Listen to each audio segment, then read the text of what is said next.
항상 대한민국에 정확하고 빠른 소식을 알리기 위한 시스코크입니다. 구독과 좋아요는 영상 제작에 큰 힘이 됩니다. 작년 말 방위사업청은 사업추진위원회를 열어 국산 공대지 대전차 미사일 1000검의 양산을 결정했습니다.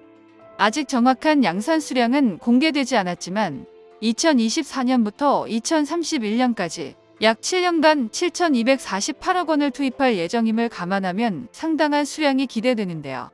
이 덕에 우리 군의 대전차 화력이 수직 상승했을 뿐만 아니라 새로운 방산 수출 시장 개척까지 기대되고 있습니다. 오늘은 한국산 공대지 대전차 미사일 1000검에 대해 알아보겠습니다. 대한민국이 미국 독점 시장에 도전장을 던졌습니다. 이번에 양산에 돌입한 1000검을 통해 새로운 방산 수출 시장 개척까지 기대되고 있습니다.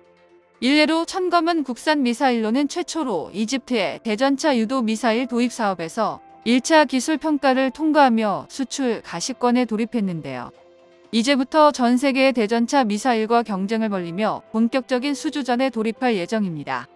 그동안 헬리콥터에서 주로 사용하는 대전차용 공대지 유도 미사일 시장은 미국이 완전히 독점하고 있다시피 했습니다. 바로 미국산 AGM-114 헬파이어가 그 주인공인데요. 동아시아 최강의 헬기 전력을 보유한 우리 군에서도 헬파이어를 운용하고 있을 정도입니다.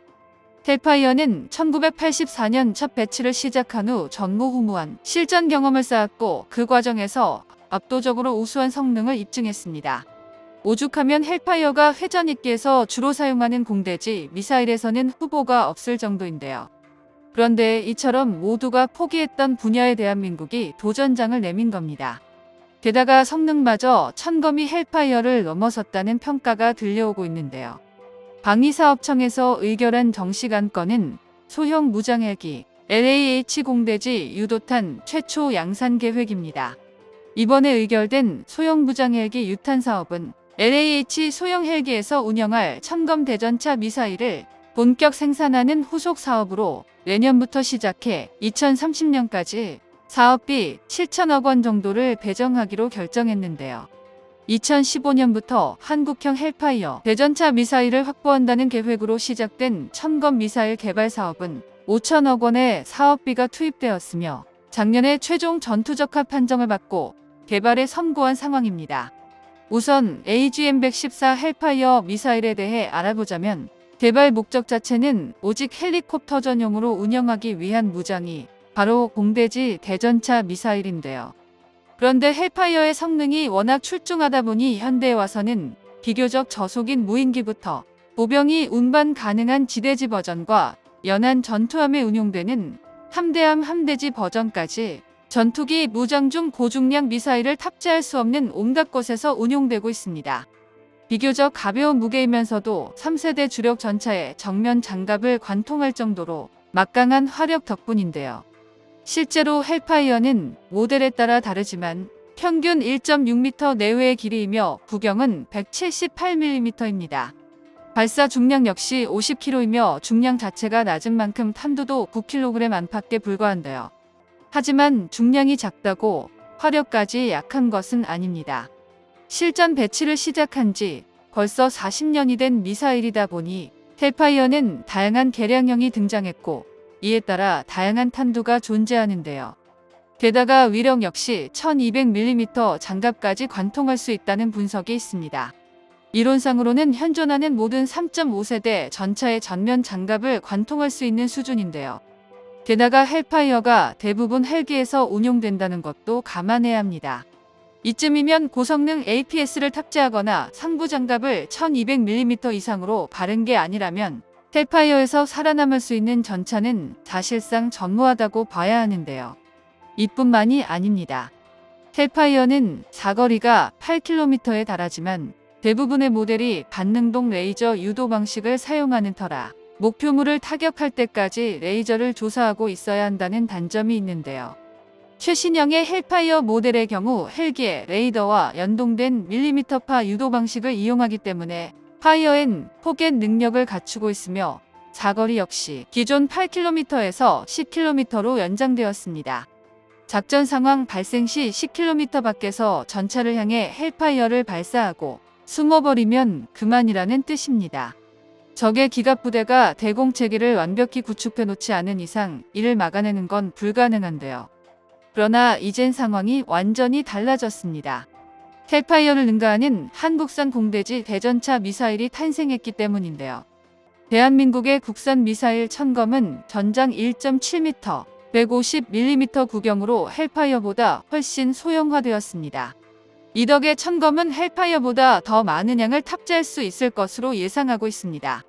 그렇지만 화력까지 줄어드는 것은 아닌지 걱정도 되는데요. 구경이 줄어들면 화력 역시 줄어드는 건 불변의 법칙이나 다름없기 때문입니다.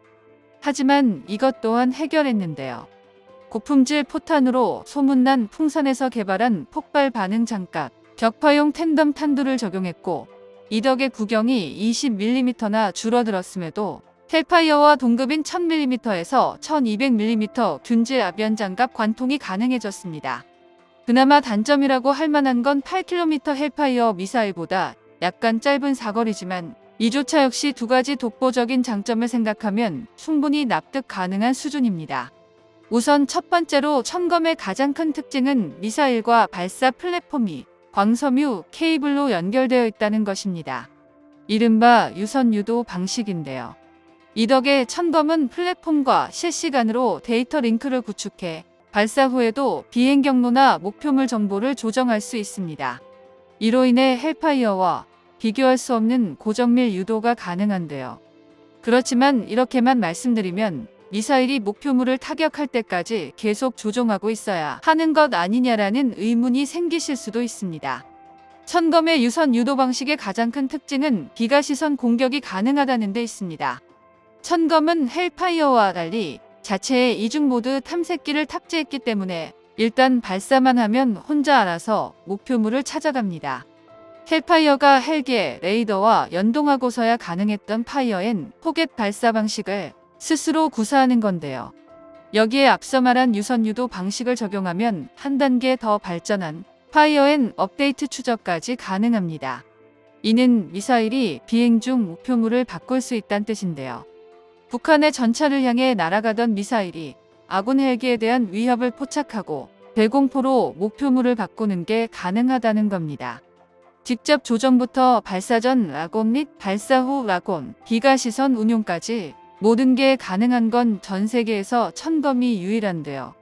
또한 세계 최초로 AI 알고리즘을 탑재한 천검은 80만 프레임 이상의 목표물 이미지를 딥러닝으로 학습하고 극단적인 상황에서 운용자의 개입 없이도 고정된 목표물을 자동으로 포착합니다. 쉽게 말해 파일럿이 미처 발견하지 못한 목표물까지 스스로 포착하고 공격 준비 상태에 돌입한다는 건데요. 2024년을 기점으로 천검이 도입되기 시작하면 대전차 미사일의 패러다임이 송두리째 뒤바뀌어 버릴 것입니다. 정보가 도움되셨다면 구독과 좋아요 부탁드립니다. 이상 시스코크입니다.